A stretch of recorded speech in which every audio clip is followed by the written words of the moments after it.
ಓಂ ತದೇತತ್ಸಹಸ್ರಂ ತತ್ಸರ್ವಂ ತಸ್ಯ ಮೇನ್ನಂ ಮಿತ್ರಂ ದಕ್ಷಿಣಂ ಸದಿತಿ ಪ್ರಾಣಃ ಪರೋಕ್ಷಪ್ರಿಯ ಇವ ಹಿ ದೇವಾಃ ಪರೋಕ್ಷಪ್ರಿಯ ಇವ ಹಿ ದೇವಾಃ. ಓಂ ಈಶಾನಾಯ ನಮಃ.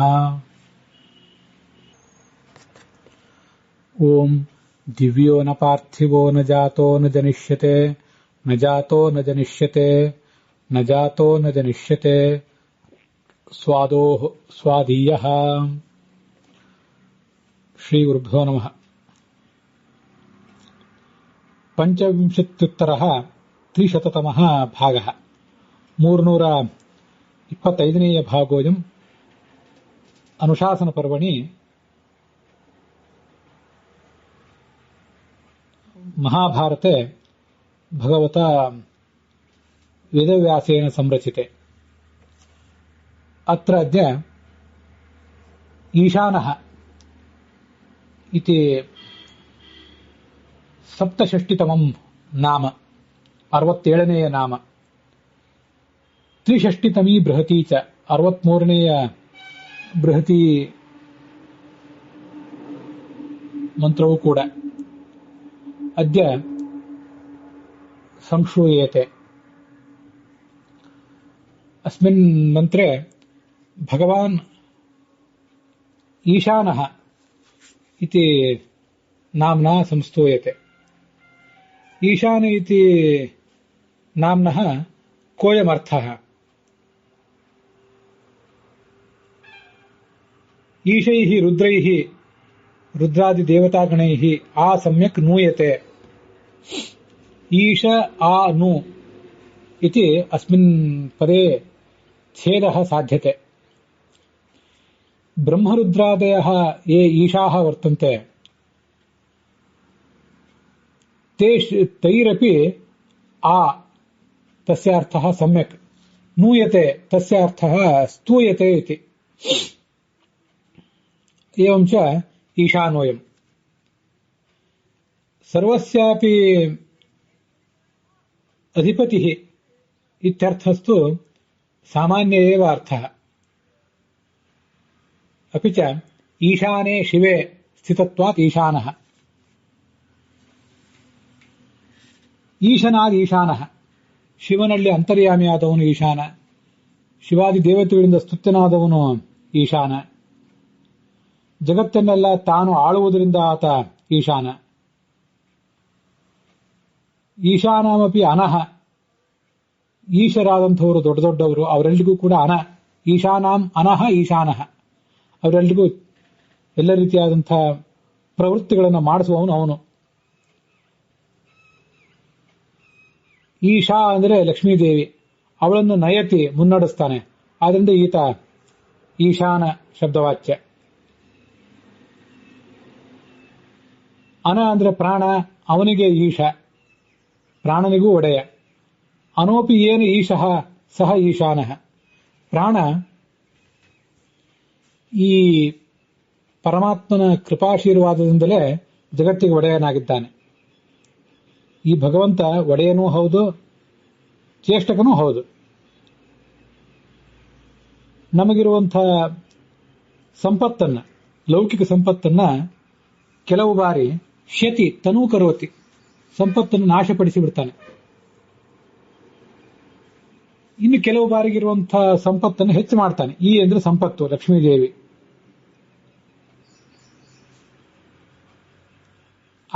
ಈ ಅಂದ್ರೆ ಲಕ್ಷ್ಮೀದೇವಿ, ಅವಳ ಜೊತೆಗೆ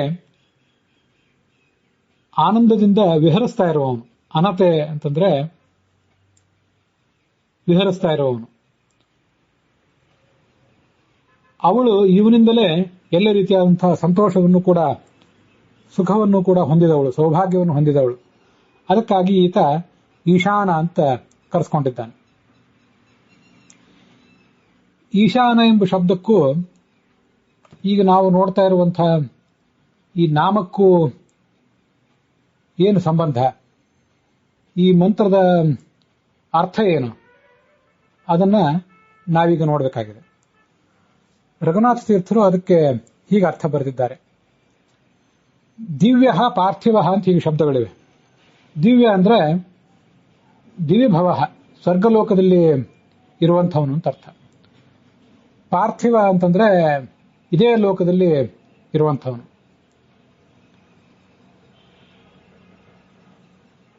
ಇಂಥವ್ರು ಯಾರೂ ಕೂಡ ತ್ವಾವಾನ್ ಅಂದ್ರೆ ಅಲ್ಲಿ ಹಿಂದಿನ ಮಂತ್ರದಲ್ಲಿ ಬಂದಿದೆ, ತ್ವಾವಾನ್ ಅನ್ಯ ಅಂತ. ಈ ಭೂಲೋಕದಲ್ಲಿರುವವನಾಗಲಿ ಪರಲೋಕದಲ್ಲಿರುವವನಾಗಲಿ ನಿನಗೆ ಸಮಾನನಾದವನು ಯಾರೂ ಇಲ್ಲ. ಸಮರ್ಥ ನಾಸ್ತಿ ನ ಜಾತಃ, ಈ ಹಿಂದೆ ಅವನು ಹುಟ್ಟಲಿಲ್ಲ. ನ ಜನಿಷ್ಯತೆ, ಮುಂದೆ ಹುಟ್ಟುವುದಿಲ್ಲ ಕೂಡ. ವೇದ ಮಂತ್ರದಲ್ಲಿ ನಜಾತಃ ನ ಜನಿಷ್ಯತಿ, ನಜಾತಃ ನ ಜನಿಷ್ಯತಿ ಅಂತ ಪುನರಾವೃತ್ತ ಆಗಿದೆ. ಅದೆಲ್ಲವೂ ಕೂಡ ಐತರೇಯ ಆರಣ್ಯಕದ ಉಕ್ತಿಗಳು ಅಂತ ನಾವು ತಿಳಿಯಬೇಕು. ಸ್ವಾದೋಹ ಸ್ವಾದೀಯ, ನೀನೊಬ್ಬನೇ. ಸ್ವಾದು ಅಂದ್ರೆ ಅತ್ಯಂತ ಸಿಹಿಯಾದದ್ದು ಅಂತ ಅರ್ಥ. ಅತ್ಯಂತ ಸಿಹಿಯಾಗಿರುವುದು ಅಂದ್ರೆ ನಮಗೆ ಸ್ವೀಕಾರಕ್ಕೆ ಯೋಗ್ಯವಾದದ್ದು. ನಮಗೆ ಸ್ವೀಕಾರಕ್ಕೆ ಯೋಗ್ಯವಾದದ್ದು ನಿನ್ನನ್ನು ಬಿಟ್ಟರೆ ಬೇರೆ ಯಾವುದೂ ಕೂಡ ಇಲ್ಲ. ನೀನೊಬ್ಬನೇ ನಮಗೆ ಸ್ವೀಕಾರಕ್ಕೆ ಯೋಗ್ಯ.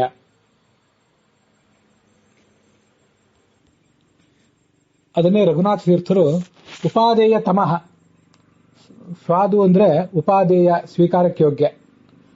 ಸ್ವಾದೀಯ ಅಂದ್ರೆ ನಿನಗಿಂತಲೂ ಹೆಚ್ಚು ಸ್ವೀಕಾರಕ್ಕೆ ಯೋಗ್ಯನಾದವನು, ಸ್ವಾಮಿ ಆದವನು ಯಾರೂ ಇಲ್ಲ. ಹೀಗೆ ವೇದ ಮಂತ್ರ ಹೇಳ್ತಾ ಇದೆ. ಈಶಾನ ಅನ್ನೋ ಶಬ್ದವೂ ಕೂಡ ಅದನ್ನೇ ಹೇಳ್ತಾ ಇದೆ. ಈಶಾನ ಎಂಬ ಶಬ್ದ ಹೇಳುವ ಅರ್ಥವು ವೇದ ಮಂತ್ರ ಹೇಳುವಂತಹ ಅರ್ಥವೂ ಕೂಡ ಎರಡೂ ಒಂದೇ ಆಗಿದೆ.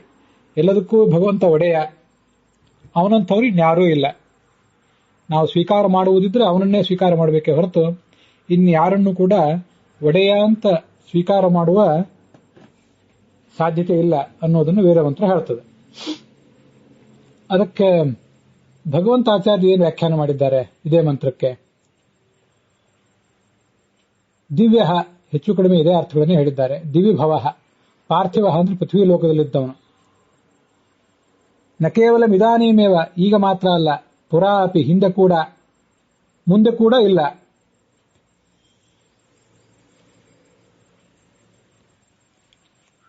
ಮುಂದೆ ಈ ಮಂತ್ರದಲ್ಲಿ ಸ್ವಾದೋಹ ಸ್ವಾದೀಯ ಅಂತ ಏನು ಬಂದಿದೆ ಅದನ್ನ ಅವರು ವ್ಯಾಖ್ಯಾನಿಸಿಲ್ಲ. ಸ್ವಾದೋಹ ಸ್ವಾದೀಯ ಅನ್ನುವುದು ಹಿಂದೆ ಒಂದು ಮಂತ್ರದಲ್ಲಿ 10ನೇ ಪೇಜಿನಲ್ಲಿ 10ನೇಯ ಮಂತ್ರದಲ್ಲಿ ಪೂತಾತ್ಮ ಅಂತೇನು ಬಂದಿದೆ, ಒಂದು 10ನೇ ಮಂತ್ರ, ಸ್ವಾದೋಸ್ವಾದೀಯ ಸ್ವಾದುನಾ ಸೃಜಾಸಂ ಅಂತ ಒಂದ್ ಕಡೆ ಬಂದಿದೆ ಹಿಂದೆ. ಅದಹ ಸುಮಧುನಾ ಅಭಿಯೋದೀಹಿ ಅಂತ. ಅಲ್ಲಿ ಸ್ವಾದು, ಸ್ವಾದೀಯ ಇತ್ಯಾದಿಗಳ ಅರ್ಥಗಳನ್ನ ರಘುನಾಥ ತೀರ್ಥರು ಬರೆದಿದ್ದಾರೆ, ಭಗವಂತಾಚಾರ್ಯರು ಕೂಡ ಬರೆದಿದ್ದಾರೆ. ಹಾಗಾಗಿ ಭಗವಂತಾಚಾರ್ಯರು ಇಲ್ಲಿ ಸ್ವಾದು, ಸ್ವಾದೀಯ ಇತ್ಯಾದಿ ಶಬ್ದಗಳಿಗೆ ಅರ್ಥಗಳನ್ನ ಬರೆದಿಲ್ಲ. ಅದಲ್ಲದೆ ಈ ಈಶಾನ ಎಂಬ ಶಬ್ದಕ್ಕೆ ಸಂಬಂಧಪಟ್ಟಂತಹ ಬೃಹತಿ ಮಂತ್ರವೂ ಕೂಡ ಅವರ ದೃಷ್ಟಿಯಲ್ಲಿ ಇನ್ನು ಮುಂದಿನದಾಗಿದೆ. ಇಂದ್ರಸ್ತೋಮೇಭಿರಾಯವ ಸಮೀಚೀನಾಸ ರುಭವ ಸಮಸ್ವರನ್ನುದ ಗೃಣಂತ ಪೂರ್ವ ರುದ್ರ ಅನ್ನುವಂಥ ಮಂತ್ರ. ಅದು ಈ ಈಶಾನ ಎಂಬ ಮಂತ್ರಕ್ಕೆ, ಈಶಾನ ಎಂಬ ನಾಮಕ್ಕೆ ಸಂಬಂಧಪಟ್ಟಂಥ ಬೃಹತಿ ಮಂತ್ರ. ಅದರ ಅರ್ಥವನ್ನು ನಾವು ಮುಂದೆ ನೋಡ್ತೇವೆ. ಈಗ ದಿವ್ಯೋನ ಪಾರ್ಥಿವೋ ನ ಜಾತೋ ನ ಜನಿಷ್ಯತೆ ನ ಜಾತಃ, ಇವಿಷ್ಟು ಮಂತ್ರಗಳಿಗೆ ಈ ಇಬ್ಬರು ವ್ಯಾಖ್ಯಾನಕಾರರು ಏನು ಅರ್ಥ ಹೇಳಿದ್ದಾರೆ ಅಂತ ನಾವು ನೋಡಿ ಮುಗಿಸಿದ್ದೇವೆ. ಈಶಾನ ಎಂಬ ಶಬ್ದಕ್ಕೆ ಭಗವಂತಾಚಾರ್ಯ ಹೇಳಿದ ಅರ್ಥವನ್ನು ಕೂಡ ಮೊದಲಿಗೆ ಹೇಳಿದೆ. ಈಶ್ವರು ಅವರಿಂದ ನ ಅಂದ್ರೆ ನು ಸ್ತುತವು ಅಂತ ಧಾತು ಇದೆ. ಯಾರು ಇವರೆಲ್ಲರಿಂದಲೂ ಸ್ತುತ್ಯನಾಗಿದ್ದಾನೋ ಈಶಾದಿ ದೇವತೆಗಳಿಂದ, ಆದ್ರಿಂದ ಅವನನ್ನೇ ಈಶಾನ ಅಂತ ಹೇಳಬೇಕು. ಈ ಮಂತ್ರಕ್ಕೆ ಏನು ಅರ್ಥವನ್ನ, ಸ್ವಾದೋಹ ಸ್ವಾದೀಯ ಇತ್ಯಾದಿ ಶಬ್ದಗಳಿಗೆ ಏನು ಅರ್ಥಗಳನ್ನು ಹೇಳಬೇಕು ಅಂತ ಅನ್ನೋದನ್ನ ನನ್ನ ಅನಿಸಿಕೆಯನ್ನ ಈಗ ಹೇಳ್ತೇನೆ. ಇದಕ್ಕೆ ಅನ್ವಯ ಅರ್ಥ ಹೀಗೆ ಹೇಳಬೇಕು. ಸ್ವಾದೋಹ ಸ್ವಾದೀಯ ಅಂತೇನಿದೆಯಲ್ಲ ಅದನ್ನ ನಾನು ಅನ್ವಯಾರ್ಥದ ಆರಂಭದಲ್ಲೇ ಇಟ್ಕೊಂಡಿದ್ದೇನೆ. ಭಗವಂತರಾಯರ ದೃಷ್ಟಿಯಲ್ಲಿ ಸ್ವಾದೋಹ ಸ್ವಾದೀಯ, ಈ ಜಗತ್ತಿನಲ್ಲಿ ಅತ್ಯಂತ ಅಪೇಕ್ಷಿತನಾದವನು ನೀನೇ ಆಗಿದ್ದೆ, ನಿನ್ನ ಬಿಟ್ಟು ಬೇರೆ ಯಾರೂ ಇಲ್ಲ ಅಂತ ಒಂದು ಪ್ರತ್ಯೇಕವಾದ ವಾಕ್ಯ. ಮತ್ತೆ ಈ ಲೋಕದಲ್ಲಿ ಆಗಲಿ ಪರಲೋಕದಲ್ಲಿ ಆಗಲಿ ನಿನಗೆ ಸಮಾನನಾದವನು, ನಿನಗಿಂತ ಶ್ರೇಷ್ಠನಾದವನು ಮತ್ತಾರೂ ಇಲ್ಲ, ಈ ಹಿಂದೆ ಹುಟ್ಟಿಲ್ಲ, ಮುಂದೆ ಹುಟ್ಟುವುದಿಲ್ಲ. ಇದೊಂದು ಬೇರೆ ವಾಕ್ಯ ರಘುನಾಥರಾಯರ ದೃಷ್ಟಿಯಲ್ಲಿ, ರಘುನಾಥ ತೀರ್ಥರ ದೃಷ್ಟಿಯಲ್ಲಿ. ಇದೆಲ್ಲವನ್ನೂ ಒಂದೇ ವಾಕ್ಯವನ್ನಾಗಿ ಮಾಡಿ ಅರ್ಥ ಹೇಳಬೇಕು ಅಂತ ನಾನು ಪ್ರಯತ್ನಿಸ್ತಿದ್ದೇನೆ. ರಘುನಾಥ ತೀರ್ಥರ ವ್ಯಾಖ್ಯಾನದಲ್ಲಿ ನತ್ವಾಮಾಂಗ್ ಅನ್ಯ ಅಂತ ಹಿಂದಿನ ಮಂತ್ರದಿಂದ ಇಟ್ಕೊಳ್ಬೇಕು, ಒಂದು ಅಧ್ಯಾಹಾರ ಮಾಡ್ಕೊಳ್ಬೇಕಾಗ್ತದೆ. ನಿನಗೆ ಸಮಾನನಾದವನು, ನಿನ್ನನ್ನು ಹತೋಟಿಯಲ್ಲಿ ಇಟ್ಕೊಂಡಿರುವವನು ಬೇರೆ ಯಾರೂ ಇಲ್ಲ, ನತ್ವಾಮಾಂಗ್ ಅನ್ಯ ಅಂತ ನೋಡಿ. ಆ ಹಿಂದಿನ ಮಂತ್ರದಿಂದ ಮತ್ತೆ ಅಧ್ಯಾಹಾರ ಮಾಡಿಕೊಂಡ್ರೆ ತಪ್ಪೇನೂ ಅಲ್ಲ. ಅಧ್ಯಾಹಾರ ಮಾಡಿಕೊಳ್ಳದೇನೆ ನೇರವಾಗಿ ಈ ಈಶಾನ ಎಂಬ ನಾಮಕ್ಕೆ ಸಂಬಂಧಪಟ್ಟ ಈ ಒಂದು ಬೃಹತಿ ಮಂತ್ರದಿಂದ ಏನು ಅರ್ಥವಂತ ನೋಡ್ಲಿಕ್ಕೆ ಬರ್ತದೆ, ಹಾಗೇನಾದ್ರೂ ಅರ್ಥ ಸಿಕ್ಕೀತ ಅಂತ ನೋಡುವ ಪ್ರಯತ್ನ ನನ್ನದು.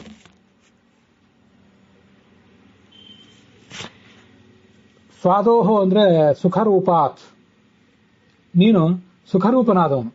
ಸ್ವಾದು ಅಂದ್ರೆ ಸಿಹಿ, ಸಿಹಿ ಅಂದ್ರೆ ಮಧು ಅಂತ ಅರ್ಥ. ಮಧು ಶಬ್ದದಿಂದ ಭಗವಂತ ಹೇಗೆ ವಾಚ್ಯ ಅನ್ನೋದನ್ನ ಈ ಛಾಂದೋಗ್ಯ ಉಪನಿಷತ್ತು ಅಸೌವ ಆದಿತ್ಯೋ ದೇವ ಮಧು, ಇವನೇ ಭಗವಂತನೇ ಮಧು ಆಗಿದ್ದಾನೆ ಅಂತ ವರ್ಣನೆ ಮಾಡಿದೆ. ಅಲ್ಲಿ ಮಧು ಅಂದ್ರೆ ಮದಧಿ, ಆನಂದಪೂರ್ಣ ಅನ್ನುವ ಅರ್ಥವನ್ನ ಭಾಷ್ಯದಲ್ಲಿ ವರ್ಣನೆ ಮಾಡಿದ್ದಾರೆ. ಆದ್ರಿಂದ ಸ್ವಾಧು ಅಂದ್ರೆ ಸಿಹಿ ಅಂತ ಅರ್ಥ. ಸಿಹಿ ಅಂದ್ರೆ ಮಧು, ನಮಗಿದು ಗೊತ್ತಿದೆ. ಆ ಮಧು ಅಂದ್ರೆ ಸುಖರೂಪ ಅಂತ ಅರ್ಥ. ಸರ್ವಂ ಹಿ ಸುಖ ಸಾಧನಂ ತತ್ಪೂರ್ಣೋ ಮಧುನಾಮ ಸ್ಯಾತ್ ತೃತೀಯೋ ಅತಿಶಯಾರ್ಥಕ. ಹೀಗೆ ಮಧು ಅಂದ್ರೆ ಸುಖರೂಪ ಅಂತ ಅರ್ಥ. ಆದ್ರಿಂದ ಇಲ್ಲಿ ಸ್ವಾದು ಎಂಬ ಶಬ್ದಕ್ಕೆ ನೇರವಾಗಿ ಸುಖರೂಪ ಅಂತಲೇ ಅರ್ಥ ಇಟ್ಕೊಳ್ಳೋಣ. ಉಪಾದೇಯ, ಸುಖರೂಪನಾದ್ದರಿಂದ ಸರ್ವೋತ್ತಮನಾದ್ದರಿಂದ ಉಪಾದೇಯ, ಎಲ್ಲರಿಗೂ ಕೂಡ ಬೇಕಾದವನು ಅಂತ ಮತ್ತೊಂದರ್ಥ. ನಿನಗಿಂತಲೂ ಹೆಚ್ಚು ಸುಖರೂಪವಾದದ್ದು, ಮತ್ತೆ ನಿನಗಿಂತಲೂ ಹೆಚ್ಚು ಜಗತ್ತಿಗೆ ಬೇಕಾದವನಾದಂತಹ ಒಬ್ಬ ವ್ಯಕ್ತಿ. ದಿವ್ಯ, ಮೇರನ್ ಲೋಕದಲ್ಲಿ ದಿವಿಭವ ನಾಸ್ತಿ, ಯಾರೂ ಇಲ್ಲ. ಪಾರ್ಥಿವ, ಪೃಥ್ವೀಭವೋವ, ಈ ಜಗತ್ತಿನಲ್ಲಿರುವವನಾಗಲಿ ಯಾರೂ ಇಲ್ಲ. ನಾಸ್ತಿ ನ ಜನಿಷ್ಯತೆ, ಈ ಹಿಂದೆ ಹುಟ್ಟಿದವನಲ್ಲ, ಇನ್ನು ಮುಂದೆ ಹುಟ್ಟುವುದು ಕೂಡ ಇಲ್ಲ. ನ ಜಾತಃ ನ ಜನಿಷ್ಯತೆ ಅಂತ ಎರಡು ಶಬ್ದಗಳನ್ನ ಮತ್ತೆ ಉಪನಿಷತ್ತು ಹೇಳಿದೆ. ಎಂದು ಹುಟ್ಟುವುದೇ ಸಾಧ್ಯ ಇಲ್ಲ ಅಂತ ಅದರ ಒಟ್ಟಾರೆ ತಾತ್ಪರ್ಯ. ಅದರ ಭಾವಾರ್ಥ ಏನು? ಭಗವಂತನೇ, ನೀನು ಎಲ್ರಿಗೂ ಅಪೇಕ್ಷಿತನಾದವನು. ನಿನಗಿಂತಲೂ ಹೆಚ್ಚು ಈ ಜಗತ್ತಿಗೆ ಬೇಕಾದವರು ಮೇಲಿನ ಲೋಕದಲ್ಲಾಗಲಿ ಈ ಕೆಳಗಿನ ಲೋಕದಲ್ಲಾಗಲಿ ಹಿಂದೆಯೂ ಯಾರೂ ಹುಟ್ಟಲಿಲ್ಲ, ಮುಂದೆಯೂ ಹುಟ್ಟೋದಿಲ್ಲ. ಹಿಂದೂ ಹುಟ್ಟಲಿಲ್ಲ, ಮುಂದೆಯೂ ಹುಟ್ಟುವುದಿಲ್ಲ ಅನ್ನುವುದೆಲ್ಲ ಮತ್ತೆ ಆ ಉಪನಿಷತ್ತಿನ ಉದ್ಗಾರ, ವೇದ ಮಂತ್ರದ ಉದ್ಗಾರ. ಈಶಾನ ಅಂದ್ರೆ ಅಧಿಪತಿ ಅಂತ ಅರ್ಥ. ಆ ಅಧಿಪತಿ ಅನ್ನೋ ಅರ್ಥವನ್ನೇ ನಿನ್ನಂಥವನು ಹಿಂದೆ ಯಾರೂ ಹುಟ್ಟಲಿಲ್ಲ, ಮುಂದೆ ಯಾರೂ ಹುಟ್ಟುವುದಿಲ್ಲ ಅನ್ನೋ ಅರ್ಥವನ್ನ ಶ್ರುತಿ ಹೇಳ್ತಾ ಇದೆ. ಹೀಗೆ ಶ್ರುತಿಗೂ ಆ ವಿಷ್ಣು ಸಹಸ್ರನಾಮದ ಆ ನಾಮಕ್ಕೂ ಒಂದು ಸಂಬಂಧ ಇದೆ. ಈಶಾನ ಅನ್ನುವಲ್ಲಿ ಲಕ್ಷ್ಮೀದೇವಿಗೂ ಕೂಡ ಸುಖ ಕೊಡುವವನು ಅನ್ನೋ ಅರ್ಥವನ್ನು ನಾವು ನೋಡಿದ್ವಲ್ಲ. ಬನ್ನಂಜ ಗೋವಿಂದಾಚಾರ್ಯ ಹೇಳಿದಂಥ ಕೆಲವು ಅರ್ಥಗಳನ್ನ ನಾವೀಗ ನೋಡಿದ್ವಿ ಅಲ್ಲಿ.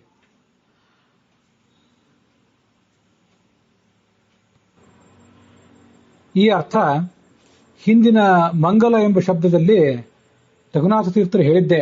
ಈಹಿ ಅಂದ್ರೆ ಲಕ್ಷ್ಮೀಹಿ, ಆ ಲಕ್ಷ್ಮೀ ದೇವಿಯನ್ನ ಕುರಿತು. ತಾಂ ಪ್ರತಿ ಶಂ ಅಂದ್ರೆ ಸುಖವನ್ನ, ಈ ಶಂ ಆನ, ಆ ಲಕ್ಷ್ಮೀದೇವಿಗೆ ಎಲ್ಲ ರೀತಿಯಾದಂತಹ ಸುಖ ಸೌಭಾಗ್ಯಗಳನ್ನ ಕೊಟ್ಟವನು. ಈಶಾನ ಅನ್ನೋ ಶಬ್ದ ಅದನ್ನು ಹೇಳ್ತದೆ. ಲಕ್ಷ್ಮೀದೇವಿ ಈ ಜಗತ್ತಿನಲ್ಲಿ ಅಕ್ಷರ ಪುರುಷಳು, ಎಂದೂ ದೇಹವೇ ಇಲ್ಲದು ಆಕೆಗೆ ಬಂದಿಲ್ಲ. ಅಂತಹ ಲಕ್ಷ್ಮೀದೇವಿಗೆ ಸುಖವನ್ನು ಕೊಟ್ಟವನು. ಹಾಗಿರುವಾಗ ಇವನಿಗಿಂತ ಹೆಚ್ಚು ಸುಖರೂಪರು ಯಾರಿದ್ದಾರೆ?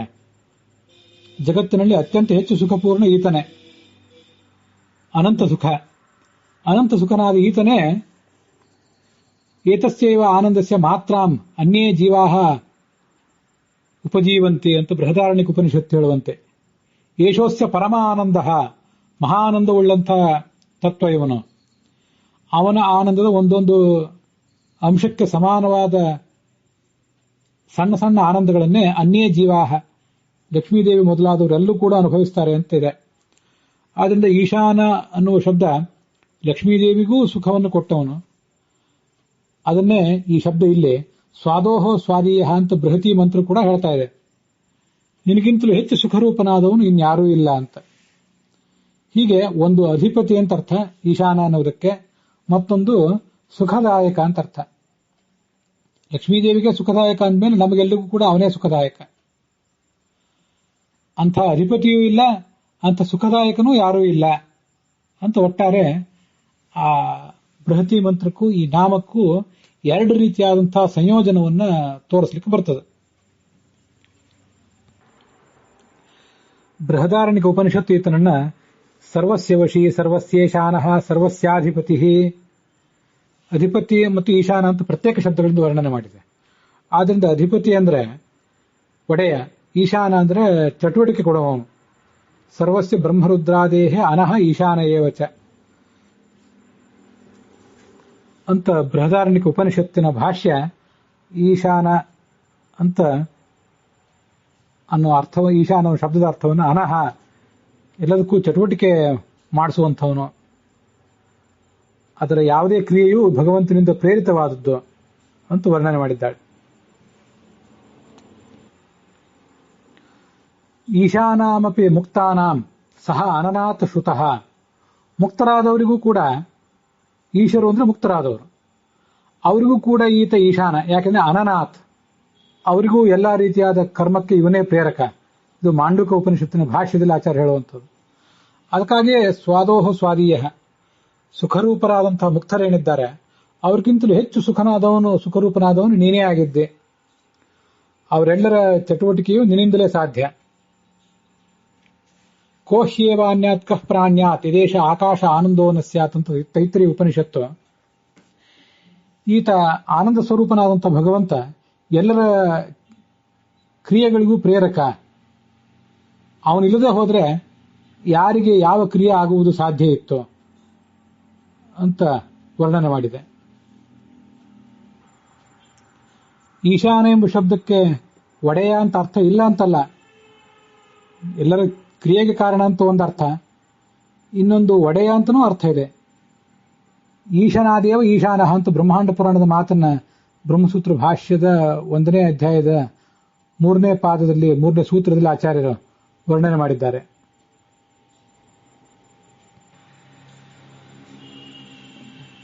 ಈ ಈಶಾನ ಹೀಗೊಂದು ಪದಚ್ಛೇದ ಮಾಡಿ, ಈ ಅಂದ್ರೆ ಲಕ್ಷ್ಮೀದೇವಿ, ಅವಳಿಗೆ ಈಶಾನ ಅಂದ್ರೆ ಪತಿ ಅಂತ ಅರ್ಥ.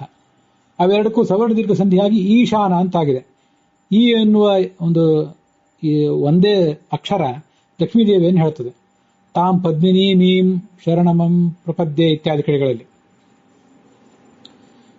ಈ ಎನ್ನುವುದು ಲಕ್ಷ್ಮೀದೇವಿಯನ್ನು ಹೇಳಿದ್ರೆ ಅದು ಷಷ್ಠಿ ವಿಭಕ್ತಿ ಏಕವಚನ ಯಾಹ ಈಶಾನಃ, ಅವಳಿಗೆ ಒಡೆಯ.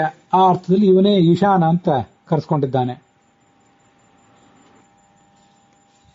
ತ್ವಂ ರಮಾಯಾಹ ತ್ವಂ ವಿರಿಂಚಸ್ಯ ರುದ್ರೇಂದ್ರ ಸೋಮ ಸೂರ್ಯ ಮುಖಾನಾಂ ಅನೋಸಿ,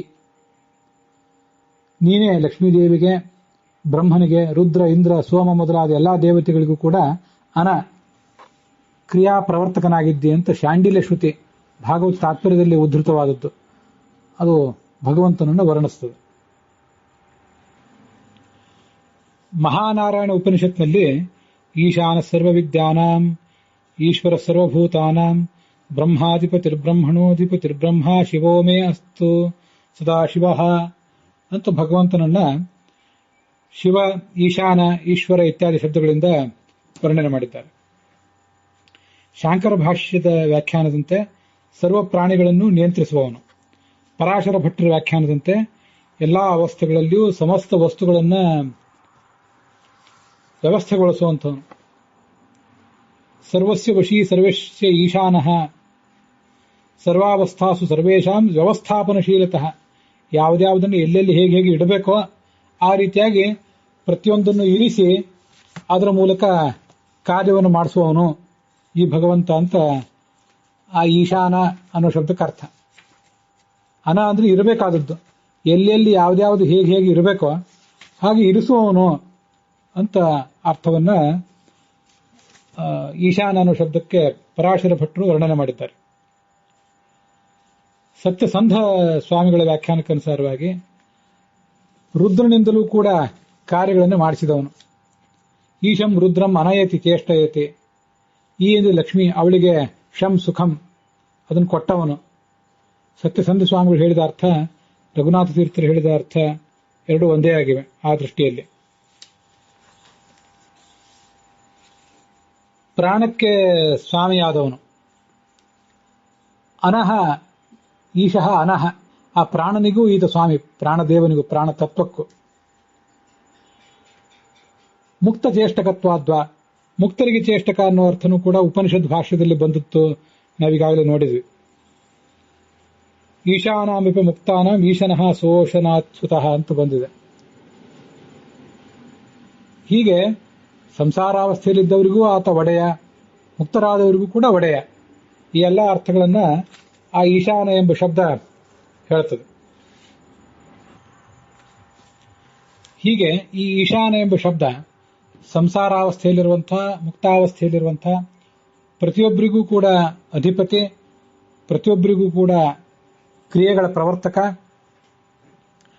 ಮತ್ತೆ ಲಕ್ಷ್ಮೀದೇವಿಗೆ ಸುಖದಾಯಕ ಅಂದ ಮೇಲೆ ನಮಗೆಲ್ಲರಿಗೂ ಕೂಡ ಸುಖವನ್ನ ಕೊಡುವಂಥವನು ಅಂತ ನಾವು ನಮ್ಮ ಸಾಧನೆಯ ಆರಂಭದ ಹಂತದಿಂದಲೂ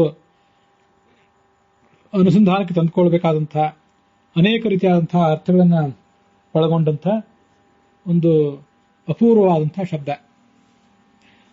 ಆ ಅಪೂರ್ವವಾದಂಥ ಒಂದು ಶಬ್ದದ ಶ್ರವಣಕ್ಕೆ ಒಂದು ಅಪೂರ್ವವಾದಂಥ ಯೋಗವೇ ಇವತ್ತು ಬಂದು ಒದಗಿದೆ ನಮಗೆ. ಇವತ್ತು ಮಹಾಶಿವರಾತ್ರಿ. ಈಶ್ವರ, ಈಶಾನ ಇತ್ಯಾದಿ ಶಬ್ದಗಳಿಂದ ವಾಚ್ಯನಾದಂಥ, ಮನೋನಿಯಾಮಕನಾದಂಥ, ಜ್ಞಾನದಾಯಕನಾದಂಥ ಶಿವ ಮತ್ತು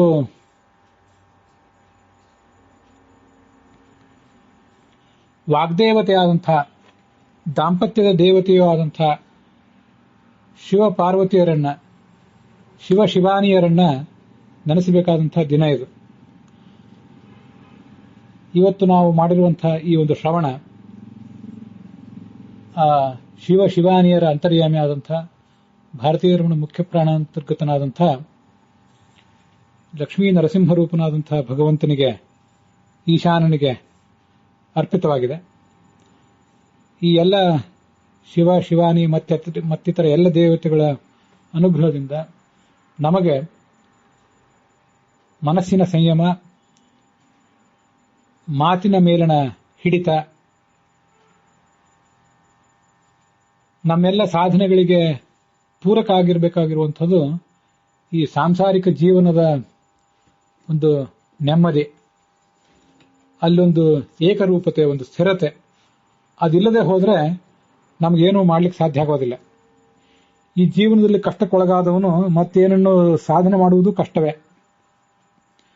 ಉಮಾವೈ ವಾಕ್ ಸಮುದ್ದಿಷ್ಟ ಮನೋರುದ್ರ ಉದಾಹೃತಃ ತದೇತನ್ ಮಿಥುನಂ ಜ್ಞಾತ್ವ ನದಾಂಪತ್ಯಾದ್ ವಿಹೀಯತೆ ಅಂತ ಸ್ಕಂದ ಪುರಾಣದ ಮಾತೊಂದು ಏನು ವರ್ಣನೆ ಮಾಡ್ತದೆ. ಅದರಂತೆ ಶಿವಾನಿ ವಾಗ್ದೇವತೆ, ಶಿವ ಮನೋದೇವತೆ, ಅವರಿಬ್ಬರ ದಾಂಪತ್ಯವನ್ನು ನಿತ್ಯ ಸ್ಮರಿಸುವವನು, ಭಜಿಸುವವನು ಯಾವತ್ತೂ ತನ್ನ ದಾಂಪತ್ಯವನ್ನ ಕಳ್ಕೊಳ್ಳೋದಿಲ್ಲ. ಸುದೀರ್ಘವಾದಂತಹ, ಸುಖಮಯವಾದಂತಹ ದಾಂಪತ್ಯದ ಜೀವನವನ್ನ ನಡೆಸಿ ಅದನ್ನ ಪಾರತ್ರಿಕ ಸಾಧನೆಗೆ ಉಪಯೋಗ ಆಗುವಂತೆ ಮಾಡಿಕೊಳ್ತಾನೆ ಅನ್ನೋದನ್ನು ನಾವು ಅನುಸಂಧಾನ ಮಾಡಬೇಕಾದಂತಹ ದಿವಸ. ಇದರ ಶ್ರವಣದೊಂದಿಗೆ ಇವತ್ತಿನ ಈ ಒಂದು ಭಾಗ ಸಮಾಪ್ತವಾಗಿದೆ.